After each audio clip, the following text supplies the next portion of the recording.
बाबा को प्रार्थना करो। और यही होना चाहिए, यही श्रेष्ठ है। धन से मंदिर में जल्दी दर्शन हो सकते हैं, धन से वीआईपी ट्रीटमेंट मिल सकता है, धन से कोई बीमार हो गया तो धन से उसको हॉस्पिटल में अच्छा पलंग भी मिल जाएगा, धन से एम्बुलेंस भी आ जाएगी, धन से वेंटिलेटर भी मिल जाएगा, पर धन से श्वास नहीं मिल पाएगी। उसी तरह धन से परमात्मा नहीं मिल पाएगा। पैसा लगा सकते हो आप दवाई में, पैसा लगा सकते हो आप अच्छे हॉस्पिटल में, पैसा लगा सकते हो आप अच्छी गाड़ी में, पैसा लगा सकते हो एम्बुलेंस में, पैसा लगा सकते हो वेंटिलेटर पर, पैसा लगा सकते हो पलंग पर। कोरोना काल में आप सबने देखा होगा, कोरोना में लोगों के पास धन था पर श्वास के लिए हाथ जोड़ रहे थे कि थोड़ा सा जिया दो डॉक्टर साहब, कोई ऐसी दवाई, कोई ऐसा इंजेक्शन लगा दो, मेरा पति, मेरा भाई, मेरा बेटा, मेरा बाप, मेरी पत्नी, मेरी माँ, मेरी बहन जीवित हो जाए, कुछ कर दो। श्वास के लिए तड़प रहे थे, ऑक्सीजन ही नहीं मिल रही थी, वेंटिलेटर था फिर भी प्राण जा रहे थे, श्वास समाप्त हो रही थी, छूट रही थी। धन था, पलंग मिल गया, धन था, वेंटिलेटर मिल गया, धन था, एम्बुलेंस मिल गई, धन था, अच्छा हॉस्पिटल मिल गया, पर धन से श्वास नहीं खरीदी जा सकती। श्वास तो उस परमात्मा को, जब आप एक लोटा जल चढ़ाते हो, परमात्मा तुम्हारे कदम को, तुम्हारे घर से मंदिर तक जो तुम रोज कदम चलकर जाते हो, वो कदम मेरे शिव के खाते में लिखा जाता है और उतनी श्वास तुम्हारी आखिरी में बढ़ाई जाती है, वो श्वास बढ़ाई जाती है। इसीलिए तो कहते हैं अंत समय प्रभु आना पड़ेगा, वचन दिया तो निभाना पड़ेगा। अंत समय प्रभु आना पड़ेगा, वचन दिया तो निभाना पड़ेगा। आए ना आए प्रभु कुटुंब कबीरा, अंत समय प्रभु आना पड़ेगा, वचन दिया तो निभाना पड़ेगा। अंत समय प्रभु आना पड़ेगा, वचन दिया तो निभाना पड़ेगा। अंतिम बिंदु में जब कोई नहीं आएगा, तब तुम्हारा चढ़ाया गया एक लोटा जल तुम्हारे सामने आएगा। एक महिला बैठी है, 8 साल तक उसने डॉक्टरों का इलाज करवाया, मेरे घर बच्चा हो जाए। 8 साल के बाद फिर 8 साल तक इलाज करवाया, किसी किसी जगह पर जा जाकर झोलियां भरवाई, गोदी भरवाई कि बच्चा हो जाए, संतान।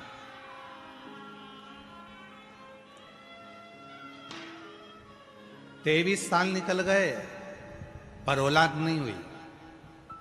डॉक्टरों ने कह दिया कि अब तो रजोधर्म भी चला गया, अब तुम रजस्वला नहीं हो सकती, अब बच्चे होने की चांस पूरे खत्म हो चुके हैं, शादी के 23 साल हो चुके हैं, अब तुम्हारे संतान का सुख नहीं है। सब तरह से मना कर दिया। एक दिन किसी दुकान पर जा रही थी और दुकान पर टीवी में कथा चल रही थी, सामान लेते लेते खड़ी हो गई और खड़ी होकर उसने 2 मिनट की कथा सुनकर पूछा दुकान वाले से, ये कौन सा महाराज है? कहा ये वो सीहोर वाला है, शिव पुराण करता है, इससे कोई फायदा होता है क्या? हाँ, थोड़ी देर खड़ी रहो। उसने खड़े होकर सुना। एक महिला का पत्र था जिसको 17 साल बाद औलाद हुई थी। उसने मन में सोच लिया इसकी कथा सुनूंगी। घर गई, मोबाइल पे सर्च करा, कथा सुनना प्रारंभ करा। कथा सुनने के बाद उसने सुना कि सीहोर कुबरेश्वर धाम जाऊंगी, वहां कंकर शंकर की पूजन करूंगी, वहां का कंकर लेकर आऊंगी, रुद्राक्ष लाऊंगी, सफेद आंकड़े की जड़ बांधूंगी। और 23 साल के बाद पहली बार घर से निकलकर सीहोर गई अपने पति के साथ, वहां पूजन करी, कंकर लाई और वहां से आने के बाद 3 महीने के बाद गर्भ ठहर गया और 23 साल के बाद संतान की प्राप्ति।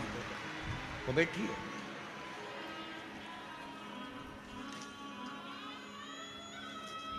जाओ कहो कौशल्या जी से जाकर सूचना करो कि मुझे दर्शन करना, मुझे धन नहीं चाहिए, मुझे पैसा नहीं चाहिए, मुझे सोने की असरफियां नहीं चाहिए, मुझे रतन नहीं चाहिए, मुझे माणिक मोती नहीं चाहिए। हम पैसे से दर्शन जल्दी कर सकते हैं, हम पैसे से हॉस्पिटल में कमरा खरीद सकते हैं, हम पैसे से सब कुछ कर सकते हैं, पर हम पैसे से ना तो श्वास खरीद सकते हैं और ना उस ईश्वर का आशीर्वाद खरीद सकते। सब कुछ खरीदा जा सकता।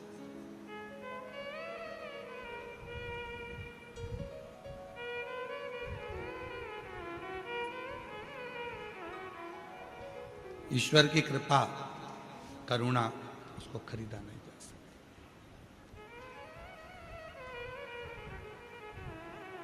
और अंत समय प्रभु, सब बोलिए सारे पंडाल, जितने भी पंडाल लगे, 1 2 3 4 5 और पीछे वाले 6 7 जितने भी पंडाल लगे सब बोलो।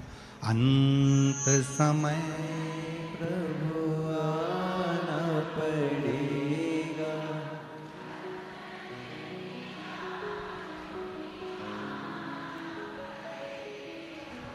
आए ना कुटुंब कबीला, अंत समय प्रभु वचन दिया। यही शावर मंत्र है जिसको बार बार दोहराया जाता है, यही शावर मंत्र है, भले वो भजन की लाइन क्यों ना हो, पवि मंत्र के रूप में उसको पुकारा करो। मुझे रतन नहीं, मुझे माणिक नहीं, मुझे सोना नहीं, मुझे चांदी नहीं, मुझे हीरा पन्ना नहीं, मुझे राम का दर्शन करो। ठीक है। कौशल्या जी के पास सूचना गई, माता कौशल्या जी ने राम जी का दर्शन कराया, शिव जी को दर्शन कराया। कौशल्या जी ने राम जी का दर्शन कराया, राम जी को वापिस कौशल्या मैया ले गई। अब कौशल्या मैया शिव जी के आगे हाथ जोड़कर बैठ गई। बहुत सावधानी की कथा है आज की, थोड़ा ध्यान लगाकर सुनना। हो सकता है इस कथा से कई लोगों को हो सकता है कि थोड़ा बुरा भी लग जाए, पर कहने में पीछे नहीं हटेंगे। ध्यान देना। शिव जी के सामने कौशल्या मैया हाथ जोड़कर बैठकर कहती हैं, मेरे बच्चे का भाग्य बता दो, उसका किस्मत कैसी है। मेरे बेटे का भाग्य बता दो कि उसकी किस्मत कैसी है।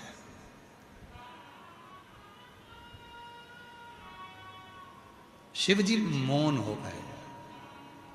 शंकर भगवान ने मन में सोचा, मां कौशल्या जी से क्या कहूं। आज का व्यक्ति कहता है कि मैं तुम्हारी किस्मत बता सकता हूं, मेरे भोलेनाथ किस्मत नहीं बताए थे तो तुम में वो बल कहां से आ गया। शंकर भगवान स्वयं त्रिलोकी का नाथ, त्रिकालदर्शी कैलाशी भी किस्मत नहीं बताए। शिवजी ने नहीं कहा कि तुम्हारे बेटे को 14 वर्ष वनवास भोगना पड़ेगा। शिवजी ने नहीं कहा कि तुम्हारी जानकी, तुम्हारी बहू भी वन में चली जाएगी। शिवजी ने नहीं कहा कि तुम्हारी बहू को एक ऋषि के घर में जाएगी, वहां बच्चे होंगे। शिवजी ने नहीं कहा कि तुम्हारी बहू पृथ्वी में समा जाएगी। शिवजी ने नहीं कहा कि तुम्हारा बेटा जल में समाधि ले लेगा। शिवजी ने नहीं कहा कि तुम्हारे बेटे को 14 वर्ष तक वनवास झेलना पड़ेगा। शिवजी ने नहीं कहा कि वन में एक बेर खाकर भी अपने जीवन को जीना पड़ेगा। शिवजी ने नहीं कहा। क्यों? कौशल्या जी कह रही हैं, बाबा मेरे बेटे का भाग्य बता दो। शिवजी ने जो बात कही, आज के मनुष्य को, आज के बेटा बेटी को वो धारण करना है बुद्धि। कौशल्या जी हाथ जोड़कर कहती हैं, मेरे बच्चे का भाग्य बता दो। शिवजी कहते हैं, मैं भाग्य नहीं बताता, भाग्य बना देता हूं। भाग्य नहीं बताता, भाग्य बना देते हो। हाँ, तो मुझे क्या करना पड़ेगा? शंकर भगवान ने कहा, सुनो कौशल्या मां, तुम्हारे बेटे से इतना जरूर कहना कि रोज प्रतिदिन एक पार्थिव लिंग का निर्माण करना और पूजन करना।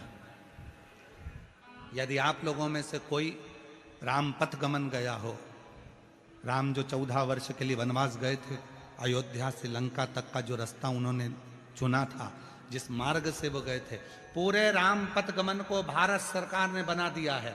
भारत सरकार ने जो राम पथ गमन बनाया है, उस राम पथ गमन पर एक बार गाड़ी लेकर जाना, जहां जहां राम रुके थे उस स्थान पर रुकना। वहां राम जी के मंदिर कम मिलेंगे और शिव जी के मंदिर ज्यादा मिलेंगे, क्योंकि राम जी जहां रुकते थे वहां जो एक शिवलिंग की स्थापना करते थे, राम जी जहां रुकते थे वहां शंकर के शिवलिंग की पूजन करते थे, राम जी जहां रुकते थे वहां पार्थिव लिंग का निर्माण करते थे, पूजन करते थे। तो माता कौशल्या जी से कहा, अगर तुम्हारे पुत्र को एक चीज कहना कि राम बस इतना करना कि शिवलिंग की पूजन जारी रखना, तो जीवन में कितना भी दुख आएगा, कितनी भी तकलीफ आएगी, कितना भी कष्ट आएगा, सब धीरे धीरे धीरे समाप्त होगा और तुझे बल मिलता रहेगा, तुझे बल मिलेगा।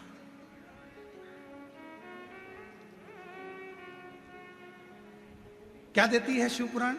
सबसे पहले भगवान शंकर अपने भक्त को बहुत बहुत बल प्रदान करते हैं, उसको धैर्य प्रदान करते हैं कि कोई कुछ बोलेगा तो धैर्यता रखना, कोई कुछ हो जाए तो धैर्यता रखना, थोड़ा बल अपने अंदर रखना, धैर्यता अपने अंदर रखना। ये शिव देते हैं, ये शंकर देते हैं, ये शिव प्रदान करते बल।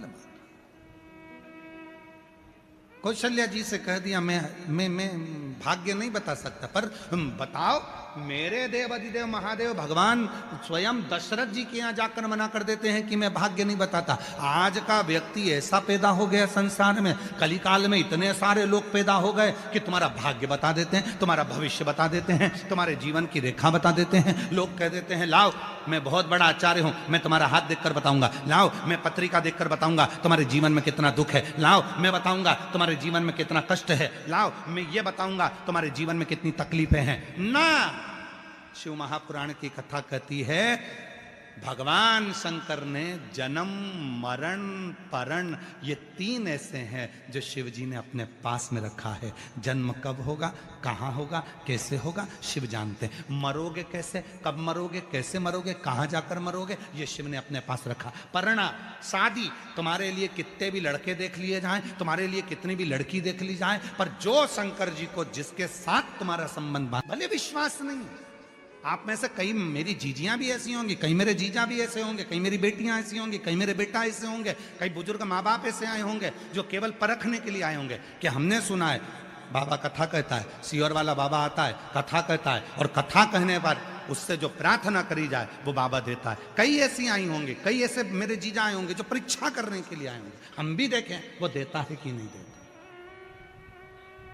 पर खाली न जाता कोई दर से तुम्हारे, खाली न जाता कोई दर से तुम्हारे, मैं भी खड़ी हूँ नन्ही बाहें पसारे, अपने हृदय से लगा लो, गिरा जा रहा हूँ, उठा लो, भोले अपने दर से अब तो लो, गिरी जा रही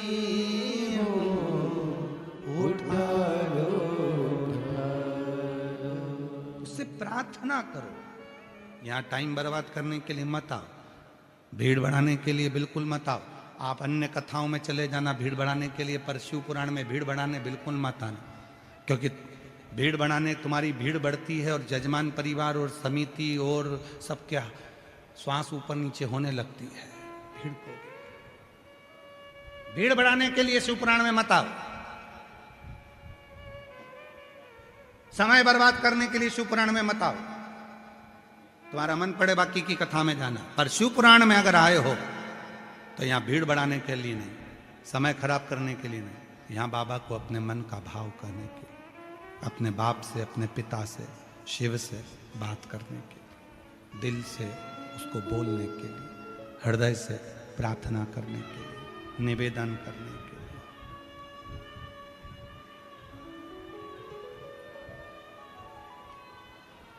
अपने दिल की बात उसको कहने के लिए। मेरी जीजियों,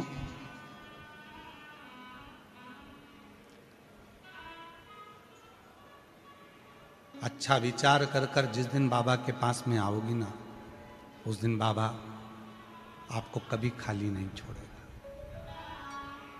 अच्छी सोच रखकर जिस दिन आओगी, घर से चलो ना तो ये विश्वास के साथ चलना कि मैं कथा में जा रही हूं और मेरा ये दुख मेरा बाबा मिटाएगा, तो ये पक्का है। यहां से